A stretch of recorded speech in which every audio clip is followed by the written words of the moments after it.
De novo vai ser muita conta, mas prometo que vai melhorando, tá? É a penúltima vez que a conta vai ser pesada, depois as coisas mudam meio de figura.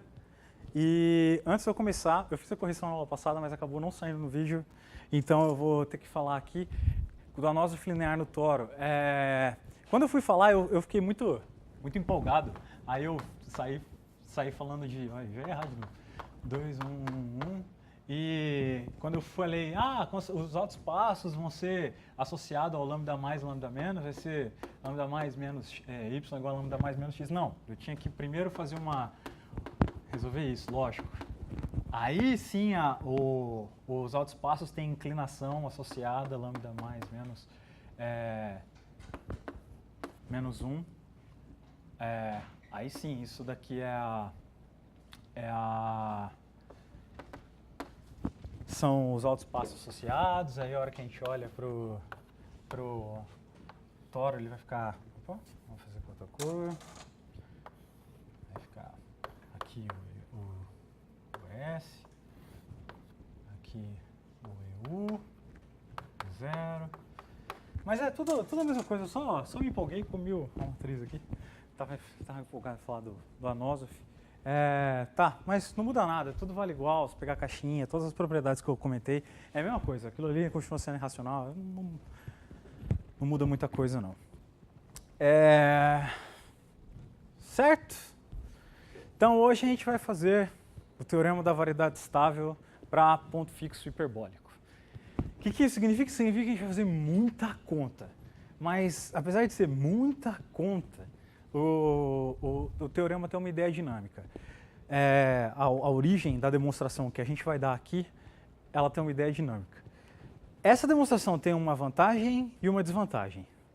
A vantagem é que você consegue entender o que está acontecendo em termos dinâmicos, que os pontos estão se movendo como você acha que eles vão se movimentar, que está tudo convergindo do jeito que você espera e tal. Mas a desvantagem é que para ganhar que os discos estáveis e instáveis vão ser subvariedades CR mergulhada, dá muito mais trabalho para fazer a conta. Então, eu vou, igual na última aula, uma conclusão é que a gente tinha que o Hartmann-Grove mandava que o conjunto estável e instável que eu defini era contínuo, era alguma coisa continuazinha. O que a gente vai fazer hoje é que a gente vai ver que na realidade ele é um gráfico local do espaço instável no estável, que todo ponto que está lá converge, igual eu fiz rapidinho na última aula, e eu deixei uma pergunta, que era que se converge e está na vizinhança, será que ele tem que estar na variedade estável? Será que ela enxergou todo mundo? E isso também é uma das consequências do teorema da variedade estável, que eu vou colocar no próprio enunciado, que sim, se o ponto converge para o ponto, se eu pegar um ponto e olhar para os iterados dele e ele estiver convergindo para o ponto fixo, então em algum momento ele tem que entrar na variedade estável do ponto. Então você realmente capta todo mundo que está convergindo para o cara que você está olhando. Ok? Então vamos lá, não se assustem com o enunciado, porque do jeito que eu vou dar ele é bem grande, mas tá. Então vamos lá. Teorema da variedade estável. Vou deixar aqui para ponto fixo. Na realidade, ponto periódico.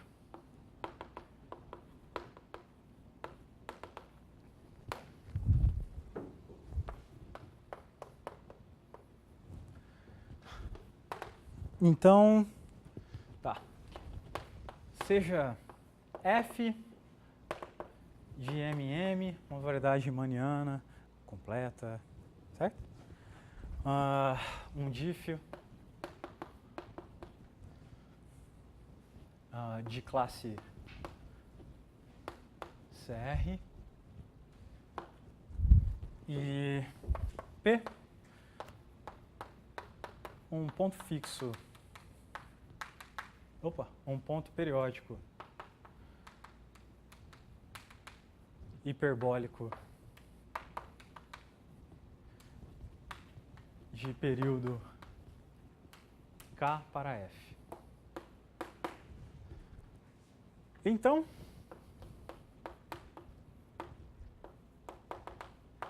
existem WU lock de P e WS lock de P. Discos CR mergulhados.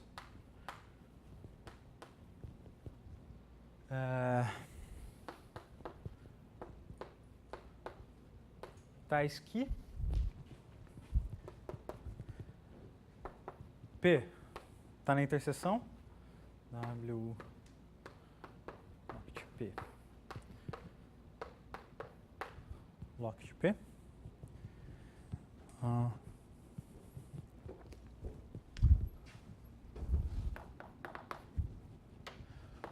O tangente ao WU lock de P é tangente do W lock de P, ele é o EU. O tangente ao espaço, a variedade estável local do P é o S.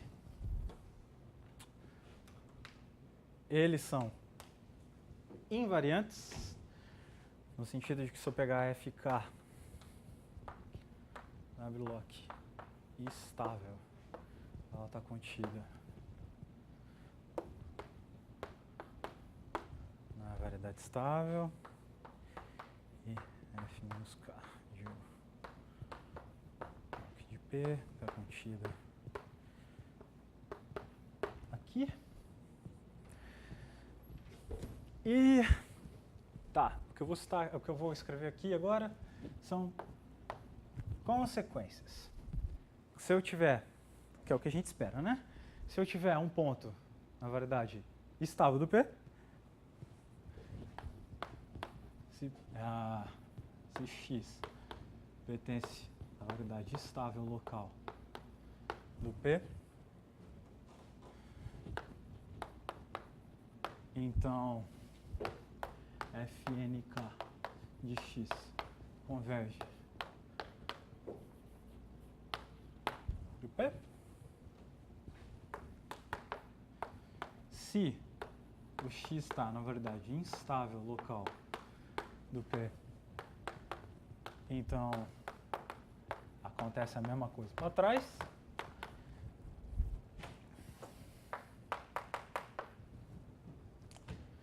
Se eu tiver, agora vem o que eu falei, e respondendo a pergunta da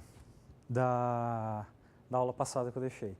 Se eu tiver um ponto que converge ao P e ele está na vizinhança para todo iterado, então, em algum momento, esse cara tem que entrar na variedade estável.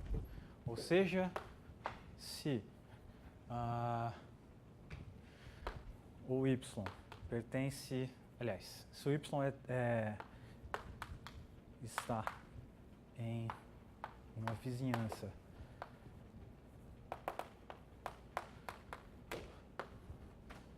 de P para todo iterado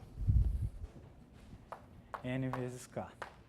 E, bom, isso daqui, tá, só para deixar claro, isso aqui é uma redundância, tá? Porque se eu escrever isso daqui e fnk de y converge a P, automaticamente, a menos eu trocar o iterado para alguma coisa mais alta, ele já vai pertencer numa vizinhança do P.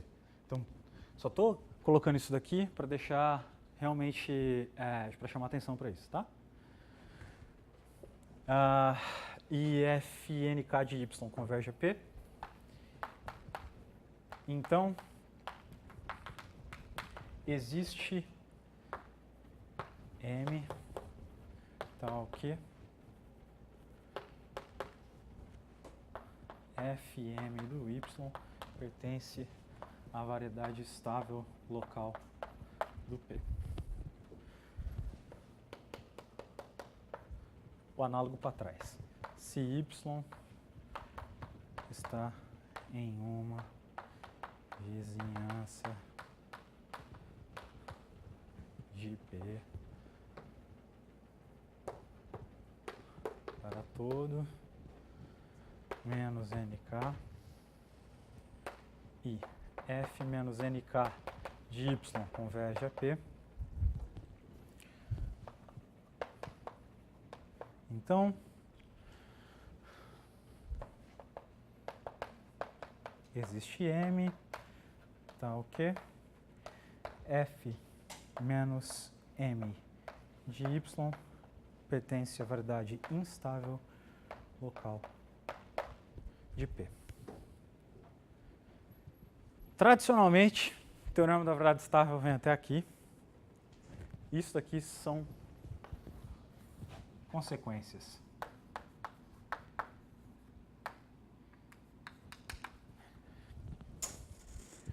O teorema da variedade, toda vez que se fala em existência de subvariedades invariantes e tal, para coisas depois, geralmente se olha só para esse tipo de coisa aqui. Ó, ela é integrável e tem tal propriedade.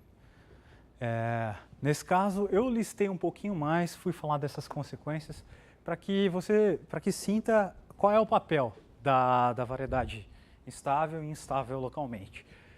Certo? Ótimo. Demonstração.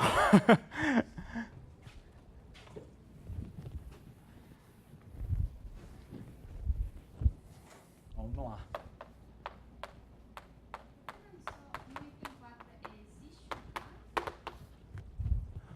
E tem. O K é o período do ponto.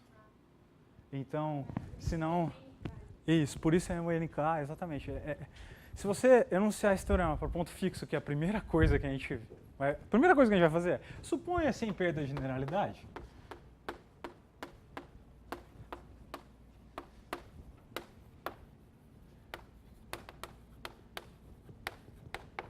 Que P é ponto fixo.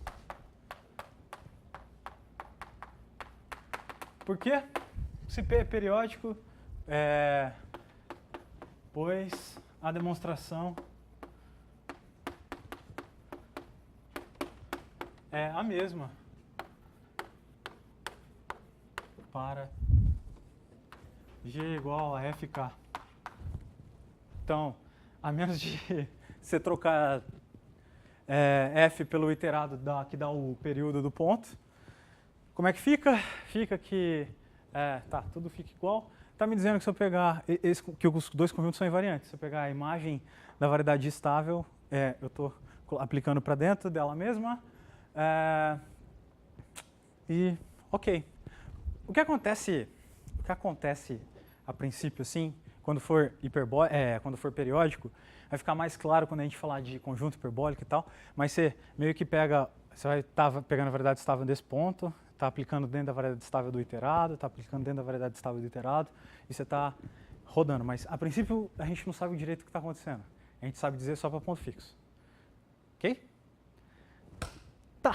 De novo, do mesmo jeito que a gente fez para o Harshman-Grobman, eu vou usar aquele lema o lema 2 do Harshman-Grobman algumas vezes. Eu vou mencionar, vocês vão lembrar qual é. Mas o que eu vou usar, sem dúvida nenhuma, é o teorema tem todo um caráter local, é tudo vizinhancinha. Então, a primeira coisa, também podemos supor que o P é o zero do espaço de banda que a gente está olhando. Correto? Tudo bem. Podemos supor, devido ao caráter local do teorema,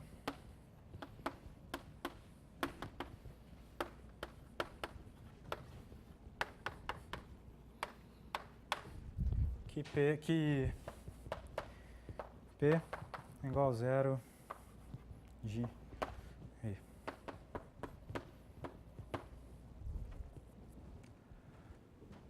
Certo? Assim, o que a gente tem?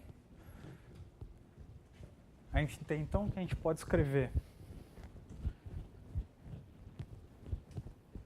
localmente, do mesmo jeito que a gente já fez. Podemos, então,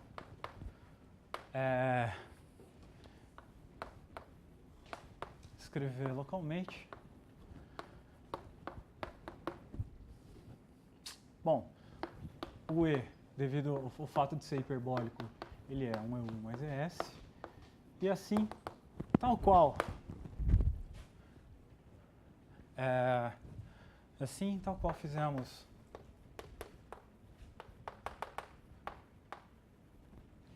no teorema de Hartmann-Grobman,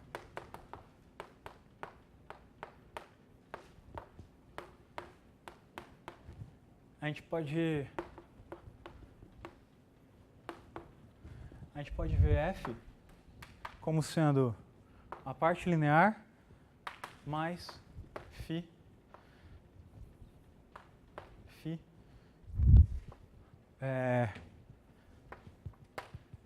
em uma vizinhança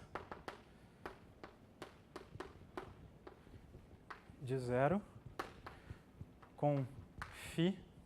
Aqui é um problema, eu usei Epsilon Lipschitz da outra vez, eu vou pedir desculpa e pedir Delta Lipschitz aqui.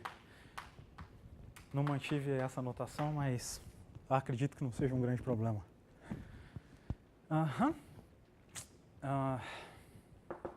E mais do que isso, a gente tem então que fazer f de xu xs, a mesma coisa de fazer ls mais φ de xu lu mais φu de xu xs. Vai começar de novo aquele pesadelo de um monte de aplicação. Que nada mais é do que localmente lu de xu mais φu de xu xs, na segunda coordenada, ls de xs mais φs de xu xs.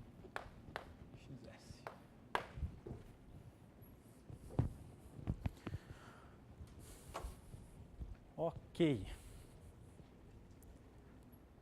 Qual é a ideia? Vou fazer aqui um grandíssimo parênteses. Vou escrever aqui. Ideia.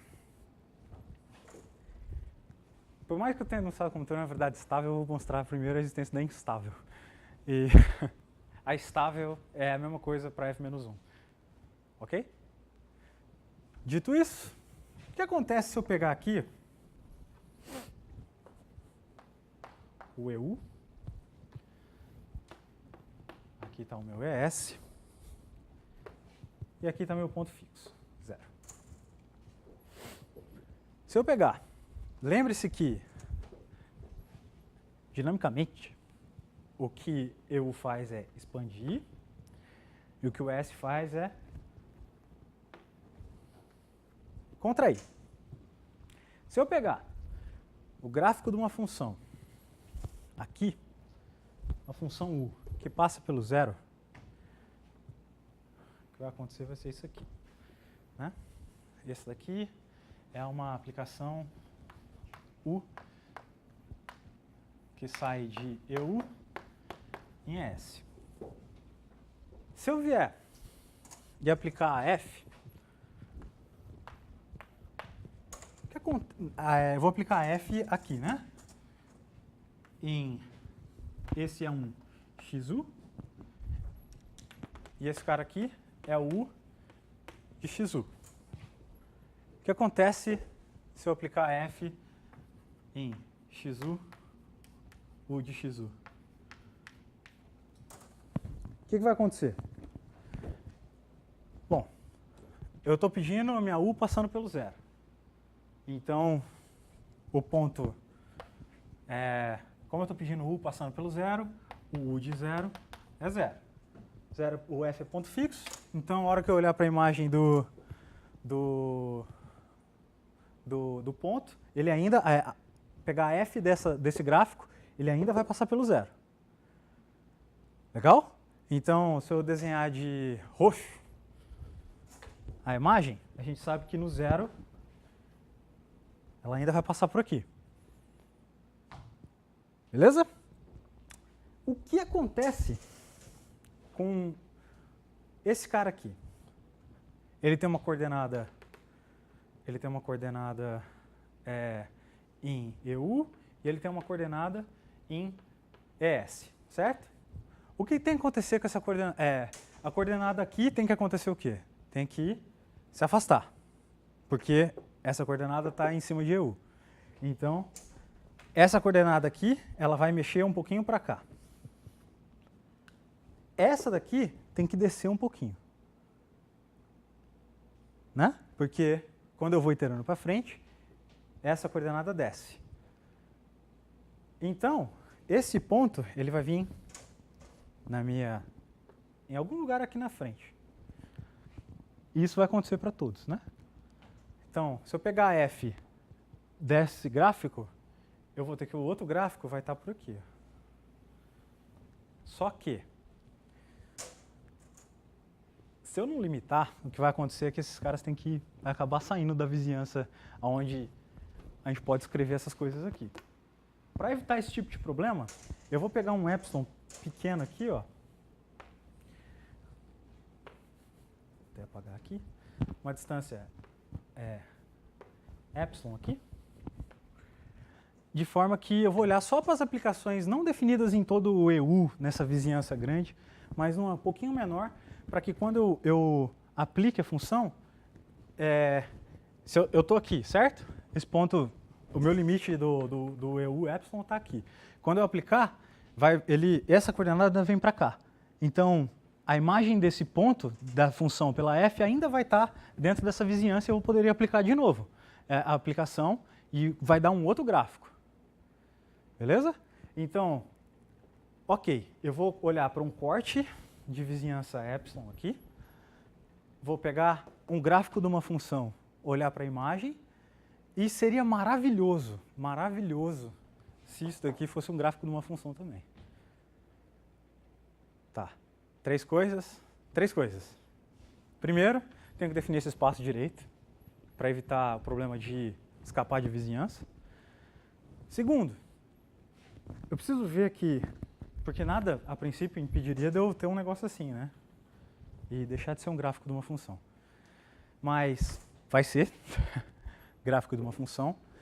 E se eu tiver que existe, se esse operador que pega um gráfico, transforma, tiver um ponto fixo, o que vai acontecer é que aquele item lá de a imagem do cara está contido dentro da variedade estável, vai ser satisfeito, né? Tá. Esse meu operador, que chama operador de transformada de gráfico, vai estar bem definido, vai ser uma contração e vai ser o cara que vai dar a variedade estável e instável. Nesse caso, a variedade instável. Depois tem que fazer a mesma coisa para f-1 para dar a variedade estável do gráfico.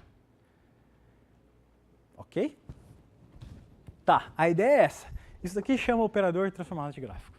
Bonitinho, né? Quando a gente for fazer... Agora vem a dificuldade. Ver que esse operador SCR é mala. Porque quando vê a cara dele assim, você vai falar, putz, mas por que isso tem razão de ser CR? E por que vai ter que ter isso e aquilo? Mas um passo de cada vez. Mas a ideia dinâmica é muito fácil de entender o que está acontecendo. Porque se eu olhar para trás, o gráfico estiver invariante, certo? Vamos supor que eu achei um ponto fixo aqui.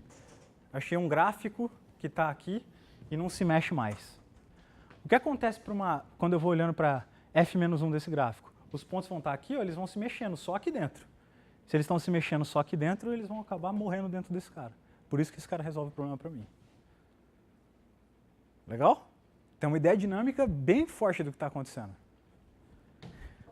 Tá, uma vez que eu já mostrei a parte bonita, agora vai abrir a sujeira, fazer conta, muita conta.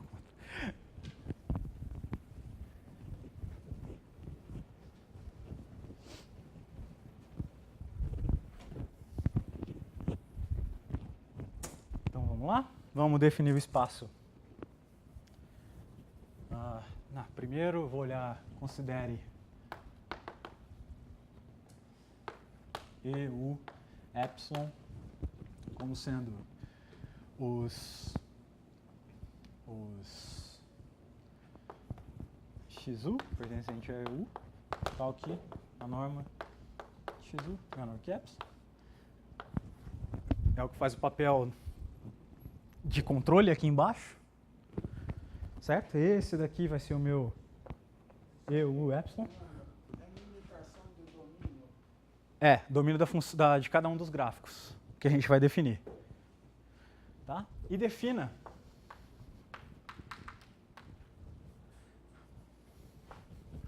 E0 como sendo o espaço das funções que sai de U epsilon em ES, tal que U é contínua, U de 0 é igual a 0 e U é um Lipschitz. A constante de Lipschitz é menor ou igual que 1. Se eu colocar em E0 a norma do sup, então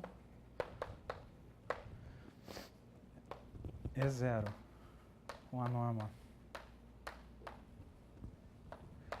do supremo é fechado. Fechado porque tem um Lipschitz aqui e Banach.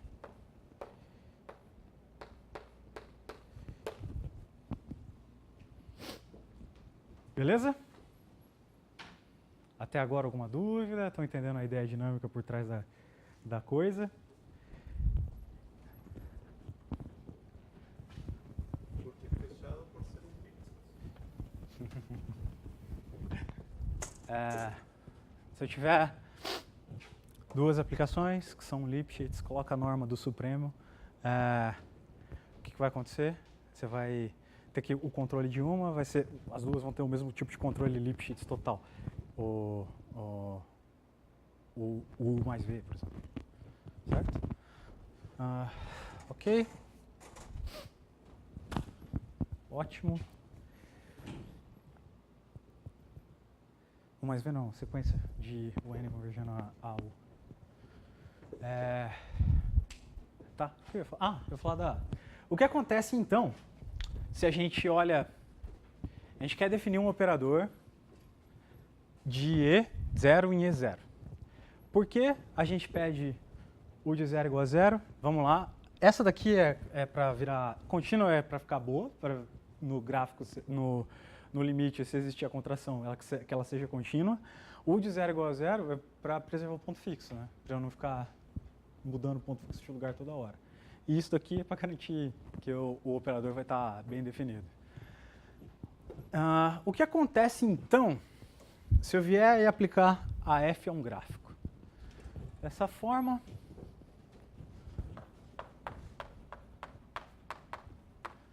se eu fizer f de XU, U de XU, isso daqui é LU de XU mais FIU de XU. Opa! Vocês acham muito confuso esse U com esse U? São duas coisas diferentes, tá? Eu acabei de perceber que tem essa repetiçãozinha assim, mas essa daqui é o gráfico que a gente está olhando e o U em cima é a coordenada. E aqui também é LS de XS. Opa! LS de XS, não, LS de U de XU, aplicado em FS de XU, U de XU. E fazendo YU igual a LU de XU mais φ de XU. XU YS igual a LS de U de XU mais FS de XU U de XU. Observe que se a gente fizer essa identificação,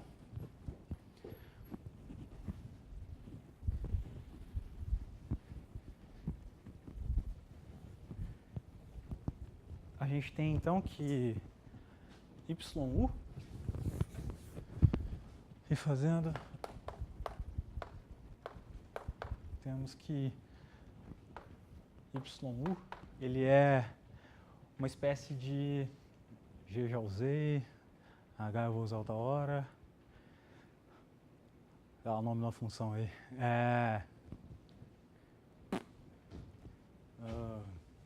L é ruim, caramba, nome de função, F maiúsculo, excelente, F de, é um Fzão de XU, certo?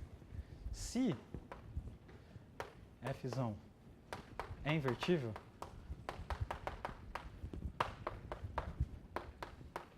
teríamos então que existe o H, que é a inversa, né? Essa daqui leva o XU em YU. Se existisse a inversa, que levaria o YU no XU, teríamos que existe H, e assim, o que aconteceria com o YS? YS, se F teríamos que H, com XU igual a H YU, e a gente ia ter que o YS, então, é LS de U de XU mais FS de XU ou de XU, que trocando essa identificação, ficaria LS de U de H de Y1 mais Φ de S de H de YU, U de H de YU, que nada mais é do que uma Gzão, e eu vou usar a ideia, de YU. Ou seja, a gente vai ter que a segunda coordenada se escreve como função da primeira, e seria possível dizer que, se eu pegar o F do gráfico, a imagem dele também ia ser um gráfico. Desde que essa aplicação aqui seja invertível. No entanto, se vocês lembrarem lá do teorema de Harshman-Grobman, o segundo lema que eu fiz foi que se eu tiver que L é uma isometria, é um isomorfismo linear limitado, e Φ é uma constante, Lipschitz, delta Lipschitz para delta suficientemente pequeno, então L mais Φ é um isomorfismo. Aqui eu vou usar isso com um pequeno detalhe, que eu tenho que fazer uma verificação, porque não é exatamente LU mais Φ que eu tenho que olhar, porque a minha segunda coordenada é Φ composto com a identidade vezes U. Então, isso vai mudar epsilon, epsilon não, vai mudar delta, a constante Lipschitz, mas, bom, vai ficar claro o que eu quero dizer.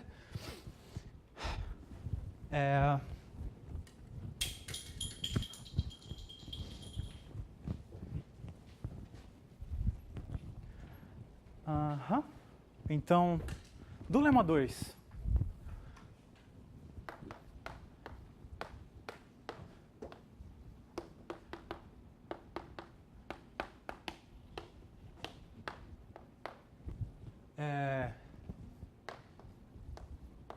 segue que LU mais Φ identidade U é invertível.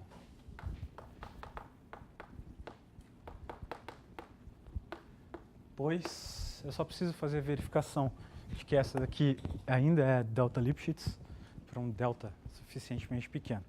Correto? Então, vamos lá. Eu preciso fazer a conta, então, de Φu. O que é Φu? Em XU, U de XU, menos Φu de YU, U de YU.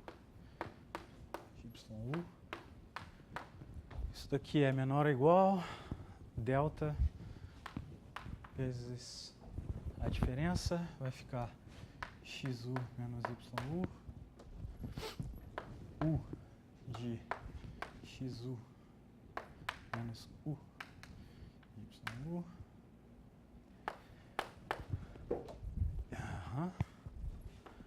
Isso daqui é menor ou igual do que delta vezes esse, o máximo desse e desse.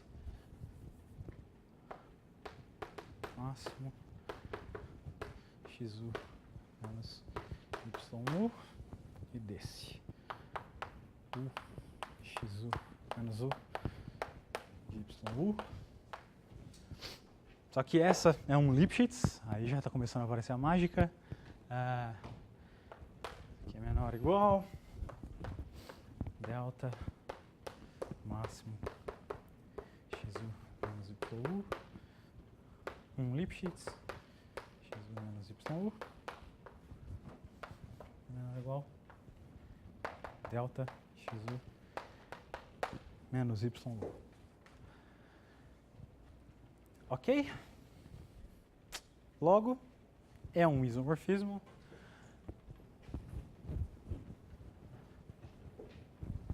E, bom, daqui a pouquinho eu vou estimar a constante Lipschitz dessa função, porque eu preciso ver também que o operador que eu vou definir agora é bem definido, que ainda vira um Lipschitz. Tá. Define então.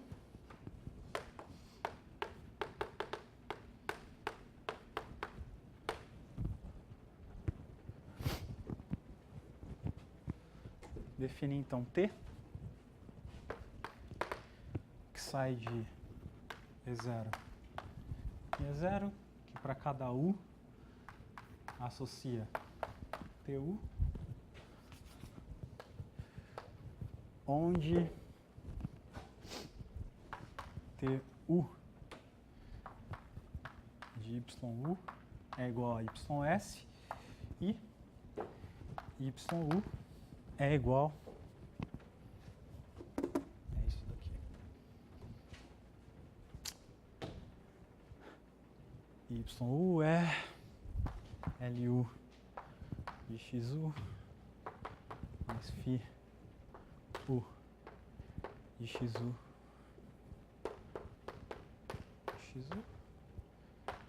E, tá, vou colocar aqui só para deixar para vocês verem a conta que eu vou. S U x U mais Φ de S XU. Tá. XU de XU. Fechei. Então, resta ver que está bem definido. E, para ver que está bem definido, vamos primeiro estimar as constantes Lipschitz de cada uma das transformações. Na realidade, para ver que está bem definido, só falta... Bom, se eu colocar 0, 0, 0, 0, 0 de tudo, vai continuar... O 0 ainda é ponto fixo, né? Se eu colocar 0... Colocar 0 aqui, o 0 vai no 0, então esse daqui fica ponto fixo, aí vira 0, 0, 0, então o 0 vai no 0, desse cara que eu estou olhando. Ok? Contínua é, porque estou compondo coisas que são contínuas. A única coisa que eu não sei é que ela é um Lipschitz ainda, para dizer que T está bem definido. T, esse daqui, deixa eu colocar o nome, esse aqui é a transformada de gráfico.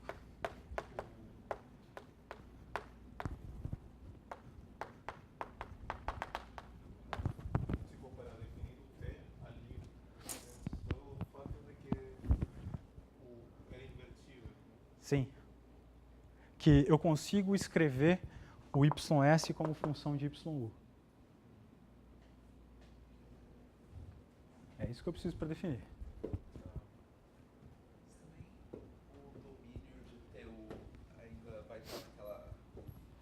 O domínio vai ser maior. A princípio, eu cresço o domínio. Só que eu só olho para a restrição dentro... O domínio é maior, o domínio nunca diminui, o domínio sempre cresce. Perguntas? Mais perguntas?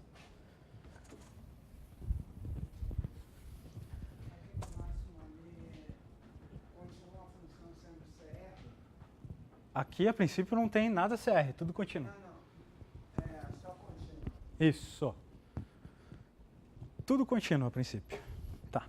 Então, vamos estimar as constantes Lipschitz. Vou fazer a estimativa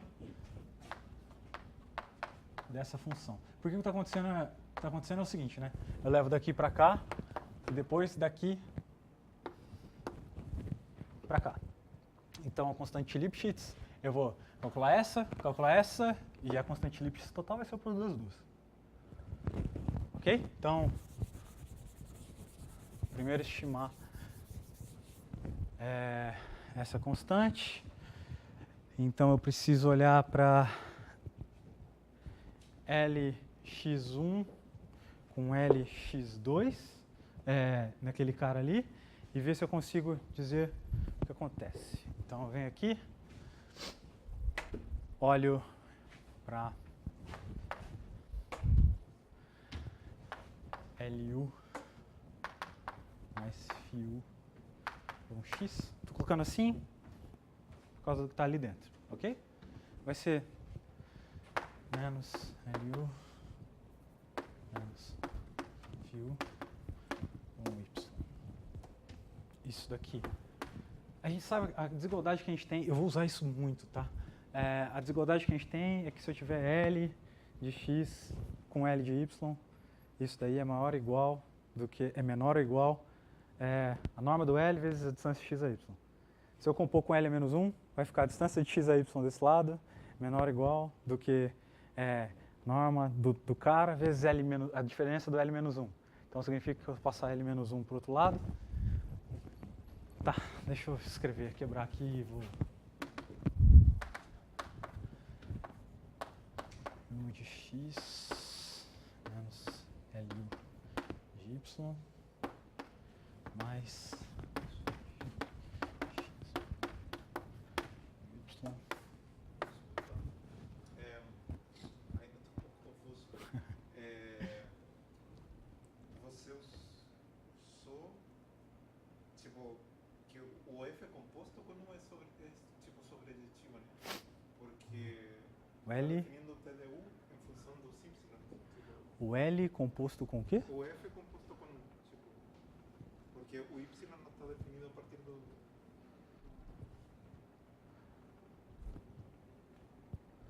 Tipo, o YU é a primeira coordenada do F composto com U, né? O YU é a primeira coordenada do F composto com U, isso. Então aí você está usando como uma sobrejetividade da... Não, só que, ó, a sobre... Senão sinto que está como bem definido uma matriz. Como assim? Tá, ó. O que acontece quando eu pego a F? O que acontece com o YU?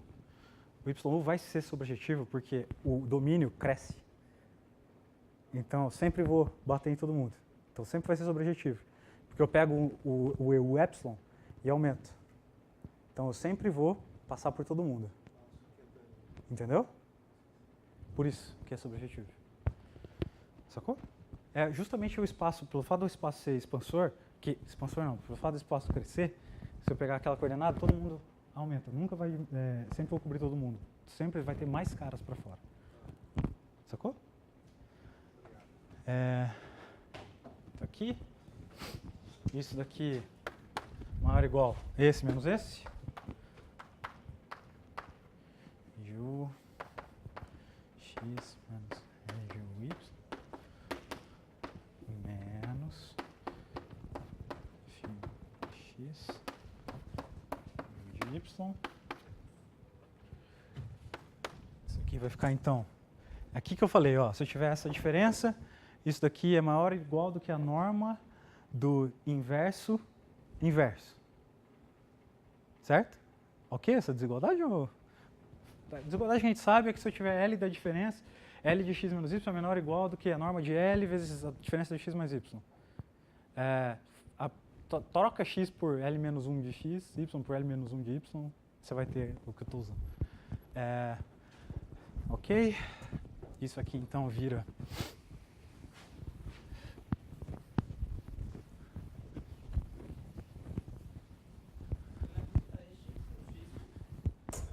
é XU, mas eu só tô mentindo,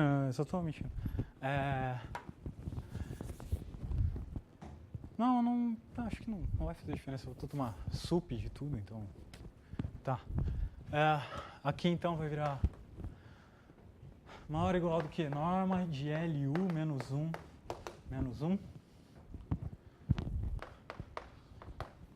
XY menos delta,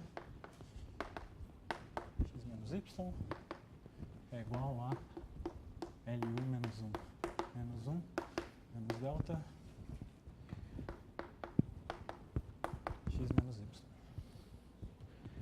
Certo? Isso significa, então, que a constante Lipschitz dá inversa.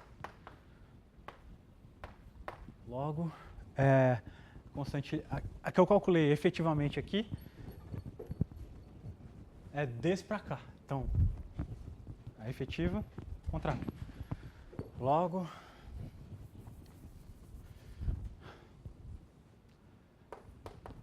assim, a constante Lipschitz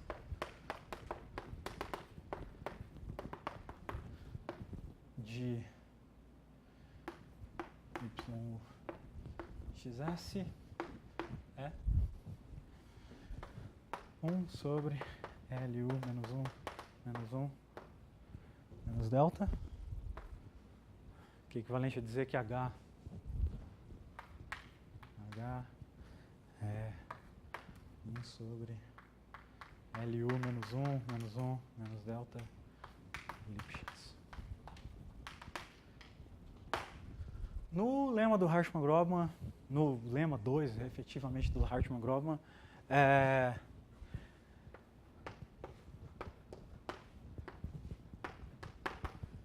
a gente calculou a outra. A outra é a norma do LS mais delta, é a conta que a gente fez. No lema 2 do Harshman-Grobman, a gente sabe que essa daqui tem constante Lipschitz LS mais delta. Logo, a composição tem constante Lipschitz. Esse dividido por esse. Aliás, vezes no caso, né? Eu quis dizer só a parte de baixo.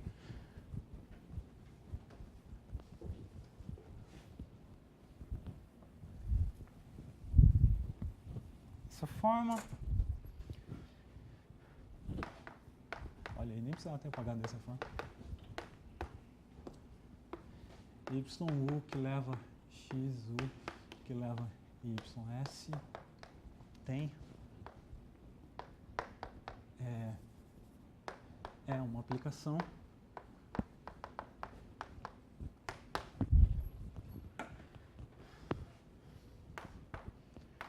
LS mais delta dividido por LU menos 1 menos delta, que é menor do que 1 se delta é suficientemente pequeno.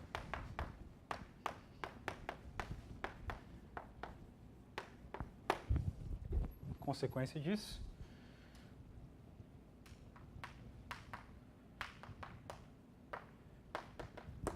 consequentemente, T de E0 em E0 está bem definido. Você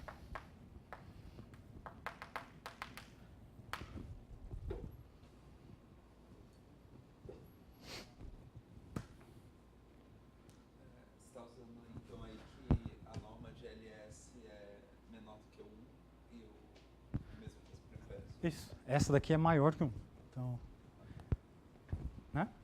Porque o LU a menos 1 é menor do que 1. Só que daí menos 1 é maior que 1. Aí se eu tirar um pouquinho e somar um pouquinho numa coisa que é menor que 1, ainda vai ser um menor que 1, outro maior que 1. Por isso que ainda vai continuar menor que 1.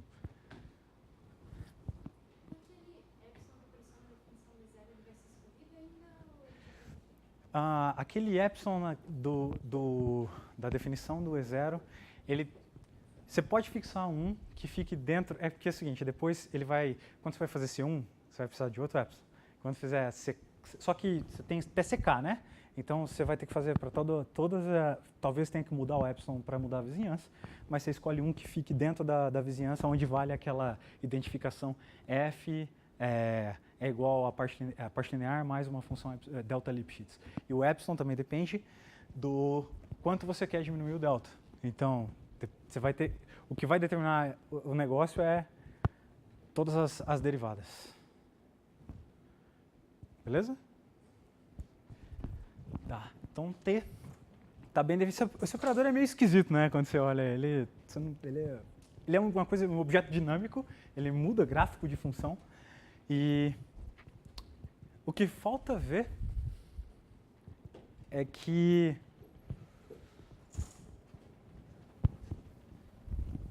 ele é uma contração.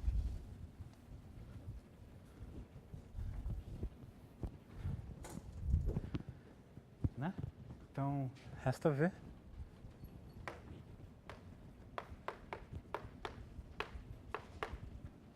Que T é contração. Ou seja, o que isso quer dizer? Agora, muita atenção. Eu tenho que olhar para T, olhar para a norma de TU, TV, e ver que isso é menor ou igual a alguma coisa que é menor do que 1 vezes 1 menos V. Só que isso daqui é o sup de YU, pertencente ao U lock, epsilon, de TU de YU menos TV de YU. Certo? Onde o YU ele vai ser LU mais φU de x1. De x1 U de x1 U. E também vai ser LU mais φU de x2U V de x2U. Correto?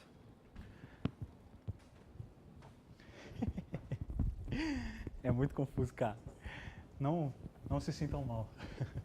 Vocês precisam pegar traquejo, entender o que o operador está fazendo. Pega um gráfico depois, e escolhe uma U, itera uma vez, vê o que acontece. Itera uma vez, vê o que acontece. Itera uma vez, e você vai vendo que ela vai deformando, mas virando sempre gráfico de função e vai diminuindo, convergindo para alguma coisa. Tá. Disso daqui,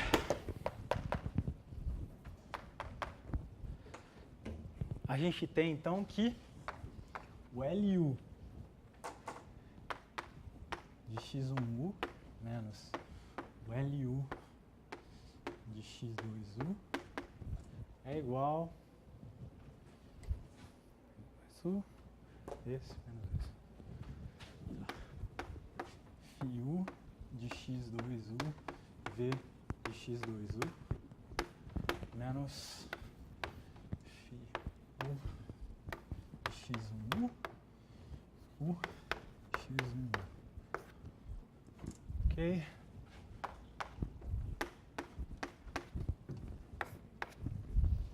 Isso é igual a isso. Ótimo. Posso comparar esses dois? Não, não posso. Então o que eu vou fazer? Deixa eu ver. Vou somar e subtrair o termo intermediário, que é o U, x2, U de x2 aqui. Não, tipo, a primeira eu posso fazer, né? Isso daqui vai ficar menor, essa é delta Lipschitz. Então vai ficar menor ou igual que x2U menos x1U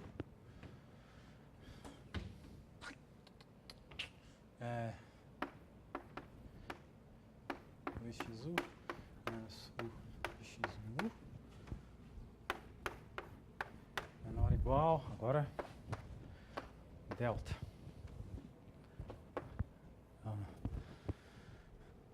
Tá, eu quero o máximo ou eu quero intermediários? Deixa eu pensar. Eu quero o x, quero olhar para U2. Ok. Ficar menor ou máximo. 2 delta. Deixa eu ver qual que eu quero. Porque tem muita estimativa diferente que eu posso fazer. O que eu quero. Fernando, a minha x1 na primeira coordenada, Ah, x1 e menos x1.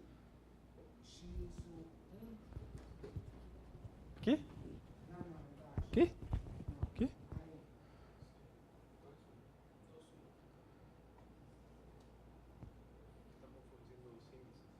Eu? Ah, ele. Ah, tá. 2U, 1U, 2U, 1U. Tá, eu quero todas. Aham. Eu quero todas. Eu vou olhar então para x1U, x2U. Vou somar e subtrair intermediários aqui. V, x2U menos U, x2U. Mais U, x2U, menos U, x1U. Isso, eu quero todos. Tá. Então isso aqui vai ficar menor ou igual.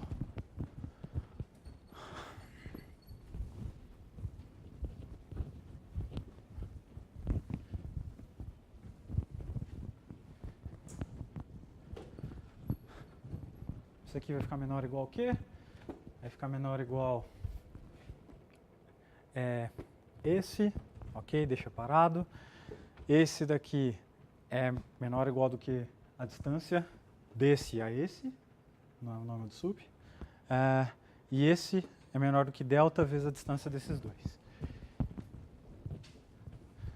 Exato. Delta menor. Delta bem pequenininho, então vai ficar menor ou igual que 2 delta x1u, x2u, mais delta vezes a distância de u. Delta UAV. Correto? Tá, agora eu também vou olhar para o outro lado dessa desigualdade, né? Porque a gente tem então que mas ainda a gente sabe, falei que ia usar aquela desigualdade pra caramba, que isso daqui é maior ou igual do que norma de LU menos 1 a menos 1 vezes o de dentro. Mais ainda, LU de x1u menos LU x2u é maior ou igual do que LU menos 1 a menos 1 x2u. Assim, isso maior ou igual que isso.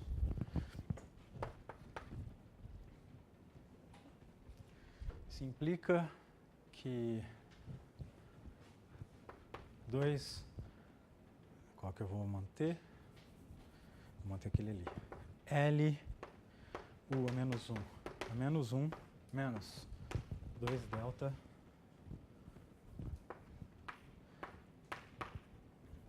x1u menos x2u é menor ou igual do que delta u menos v. Ok? Tá?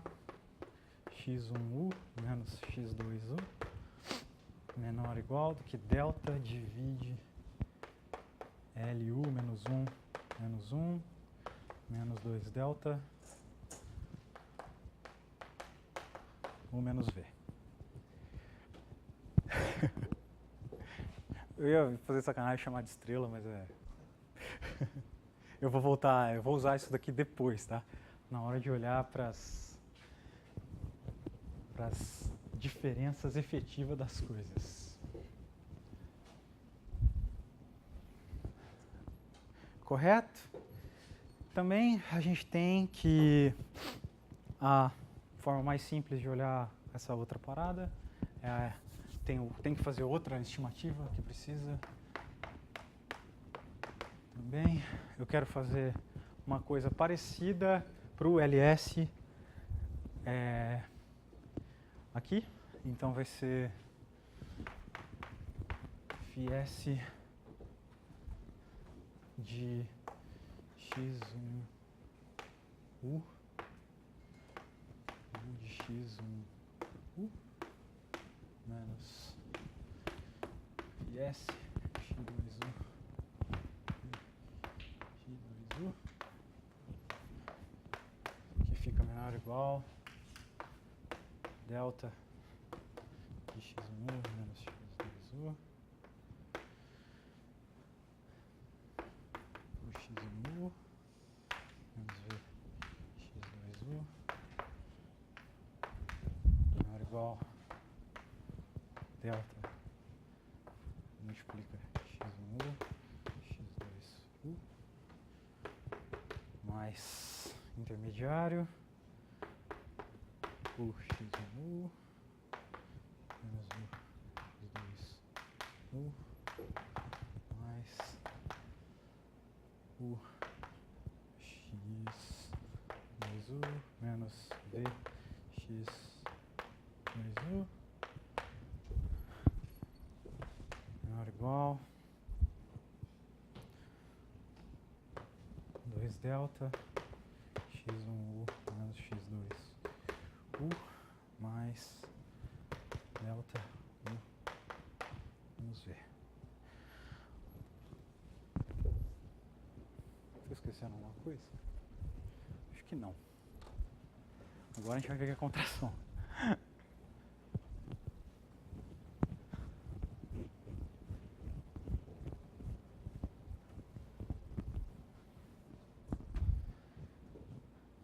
Alguma pergunta? Tá tudo bem? Tá. Assim.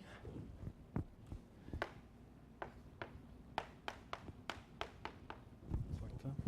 Estou pensando que o x1, os x são menores do que 1 na exponente. Nas três somas, na terceira, acho que os 6. Sim. Oh, tudo pequenininho. No terceiro somar, não. Para Aqui? botar por delta 1 menos b. Aqui? Por que é isso? Não. Porque elas são todas... Ela é um Lipschitz. O... Mas, tipo, tem essa que tem o mesmo. O último dos três somados. Esse? Esse. Ela não, é menor ou igual do que o... 1 menos b por 1. Não, é menor do que qualquer norma da diferença, que é o sup.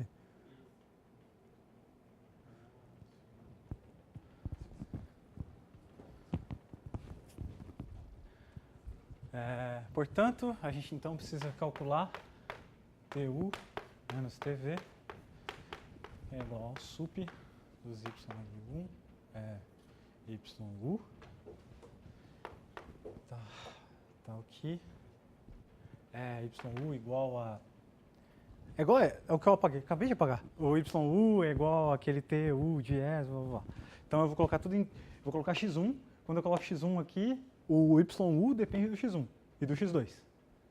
Tá? Eu não vou ficar escrevendo, porque senão vai ficar impossível de colocar aqui embaixo. Mas o y1 é uma função de x1. E o x1... Ok, vocês entenderam.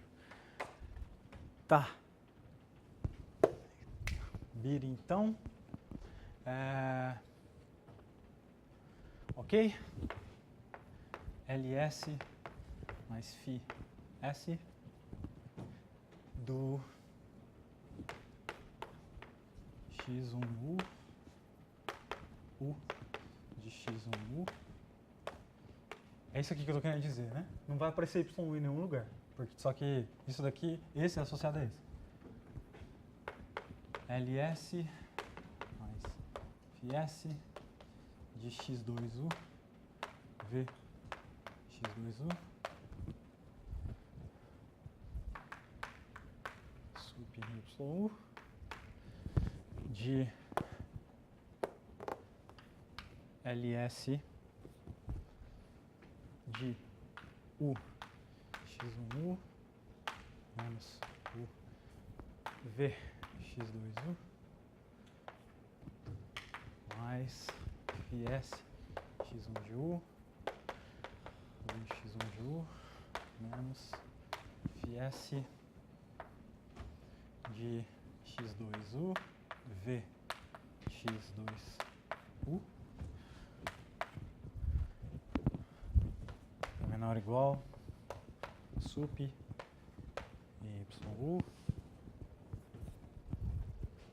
desse ls onde x1u menos v x2u mais φs x1u u x1u φs x2u v x2u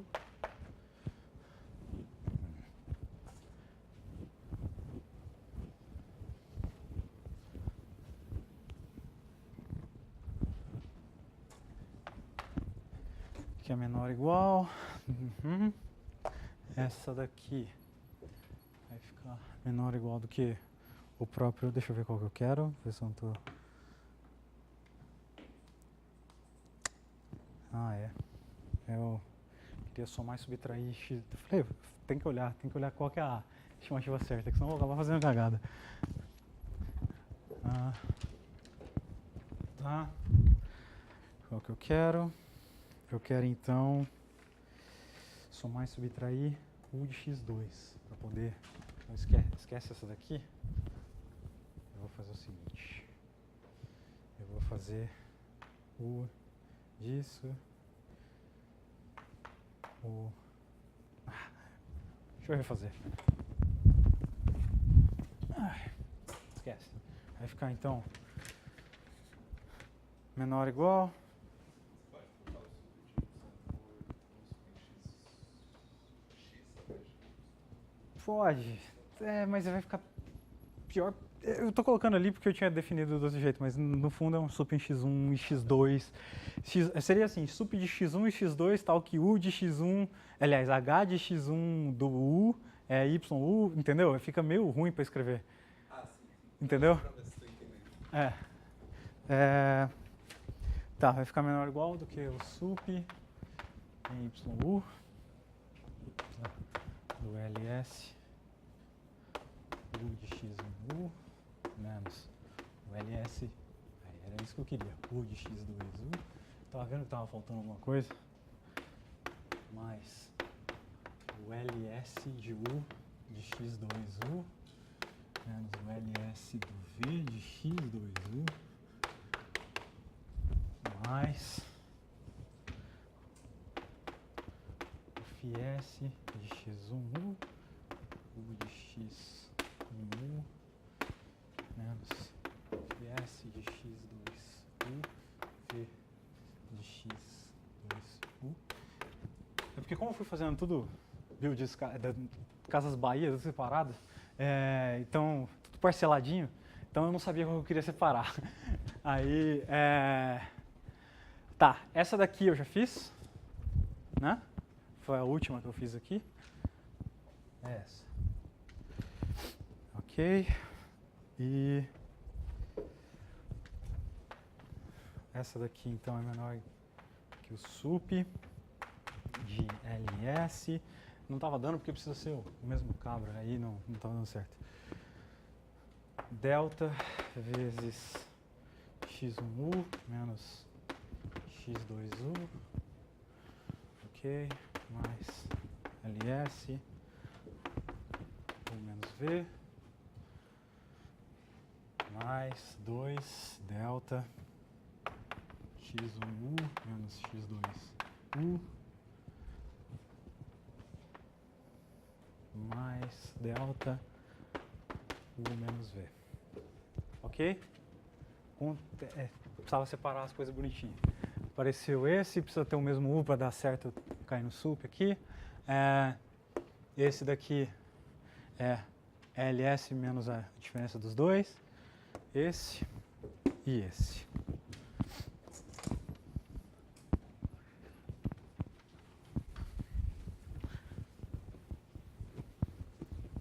Então vai ficar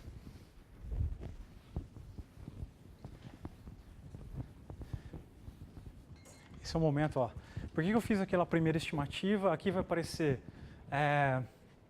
ls delta, aliás, delta vezes ls mais 2 desse menos esse. A primeira estimativa que eu fiz foi justamente esse daqui. x1 menos x1u menos x2u, que é menor ou igual do que 1 sobre aquela coisa horrível. Ok? Disso daqui, então, deixa eu ver, o sup vai embora. Não, vou fazer mais uma ainda. Sup de delta ls mais 2 de x1u menos x2u mais ls mais delta de u menos v. E isso aqui sim vai ficar menor ou igual. Agora eu posso usar aquela estimativa que eu fiz. Vai ficar delta 2 ls mais 2 dividido por lu a menos 1 menos 2 delta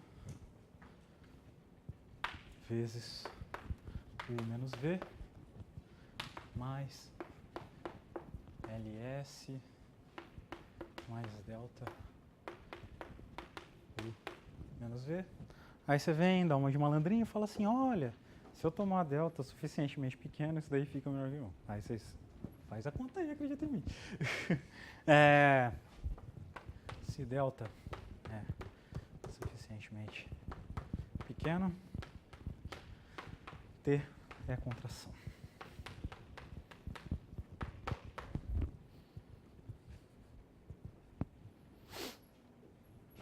Ok?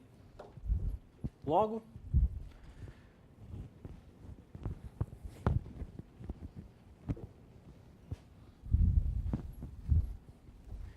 existe um único cara que eu chamo de variedade estável local, que é o ponto fixo desse cara, dessa aplicação. Aquela norma U menos G, aquela outra norma U menos G, Ah. comum nos dois, pode juntar tudo, não? Sim, eu só não fiz o último passo porque ia ficar um número muito grande. Mas, sim, você pode vir aqui e pagar.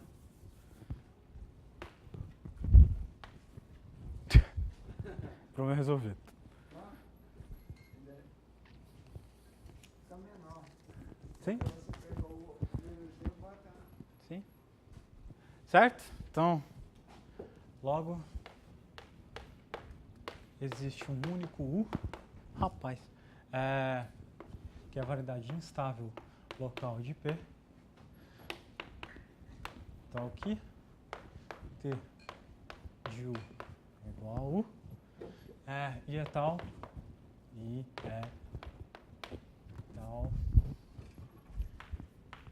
que a imagem do gráfico de U por F contém o gráfico de U.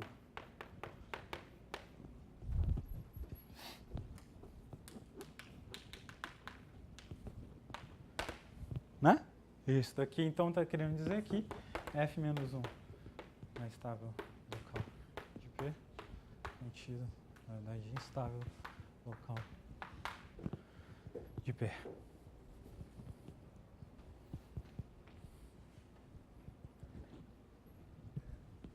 que acontece nessa prova que você fez agora, quando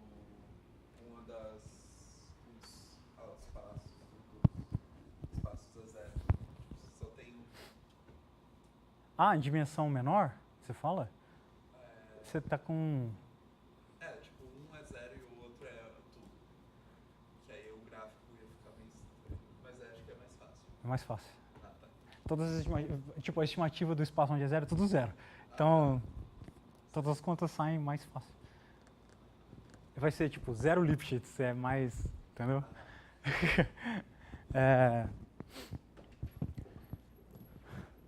Tá. Bom, aqui eu tenho uma escolha. Ou eu falo da diferenciabilidade primeiro, ou eu faço as continhas do 5 e do 6. Aliás, do 6 e do 8. Que é se tá na variedade, então converge. E se converge e está na vizinhança, está lá. Ou eu vou falar da diferenciabilidade. Porque eu acho que não vai dar tempo de falar os dois. Vocês têm aula agora, né? Em seguida. Não? Ô, Bruno, por que existe aquele delta depois da nota do LS? Isso aqui? Aqui, ó, vai ficar L, aí vai aparecer. Essa estimativa é que eu fiz primeiro, eu acho. Deixa eu ver. Delta. Calma, deixa eu olhar.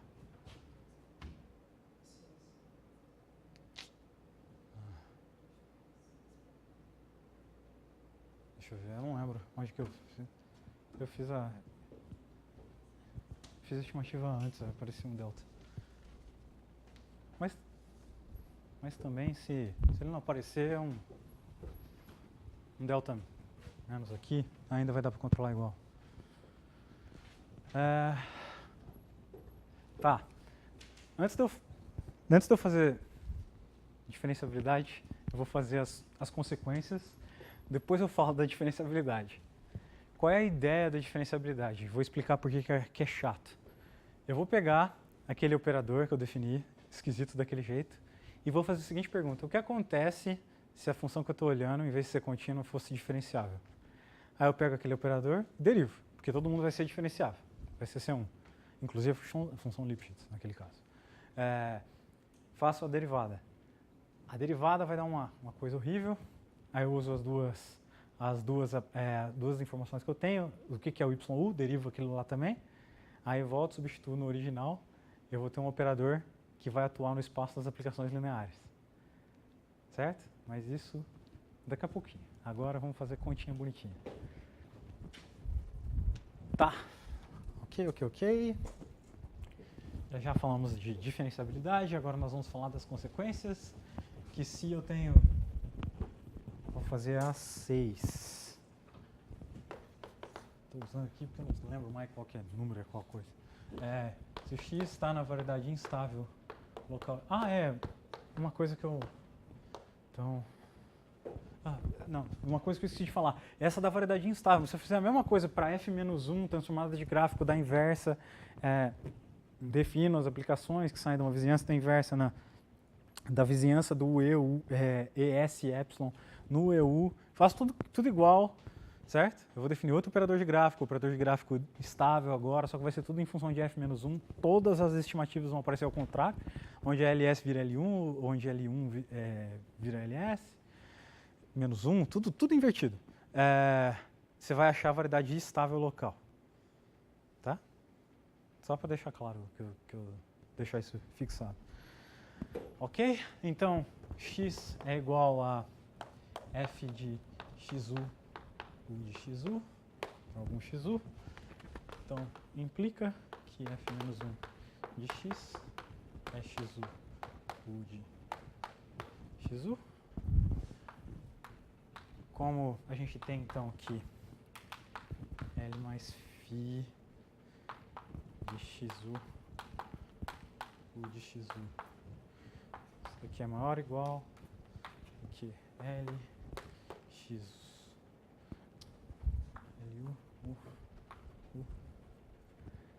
LU de xu menos delta xu. Isso daqui é igual, então, a LU menos 1 menos delta de xu. Isso implica, então, que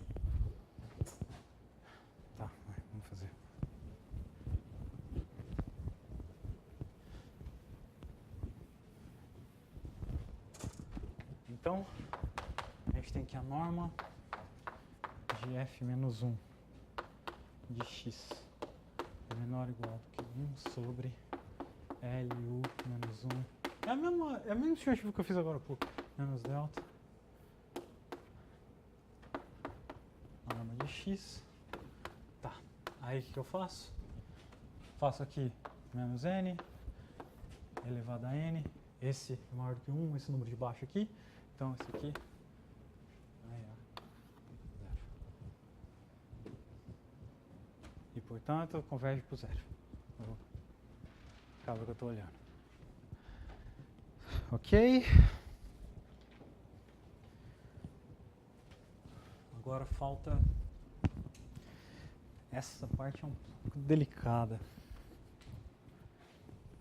Porque a oitava, ela tem um lema meio... Ela tem um lema que parece meio esquisito.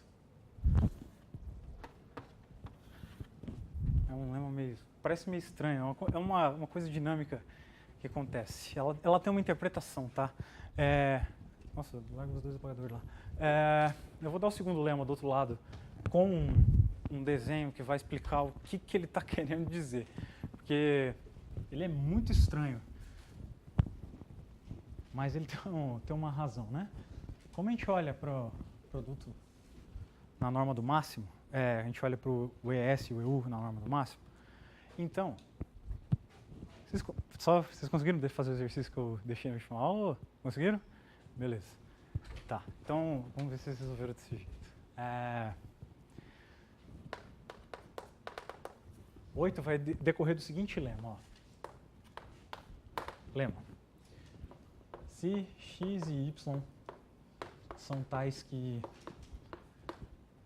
f menos n de x e f menos n de y estão numa vizinhança do zero, se de 0 para todo n, então a distância estável é sempre controlada pela distância instável. Ou seja, no fundo eu estou dizendo que a norma de caras que ficam lá é sempre dada pelo YU, pela distância instável. Por quê? A ideia é a seguinte, ó. Não tem mais acento. A ideia é a seguinte.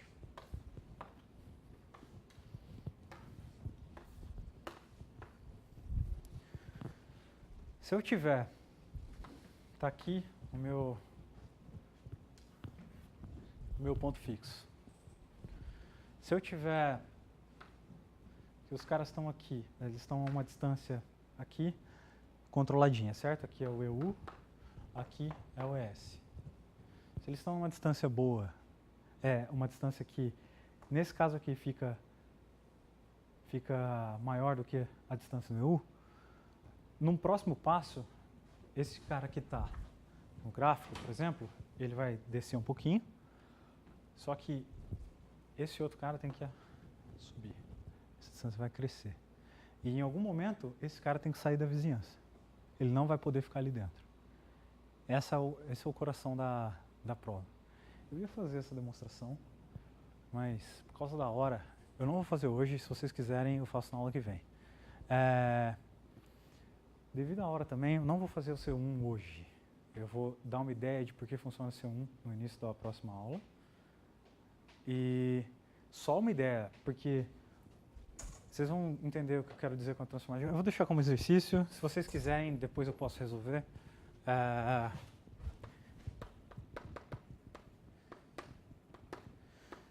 A dica, supõe que não acontece, supõe que isso daqui é maior ou igual, e usa as estimativas do LS para ver que você consegue ver, é o que eu falei, a norma do x e do y vai ser dada então por esse daqui.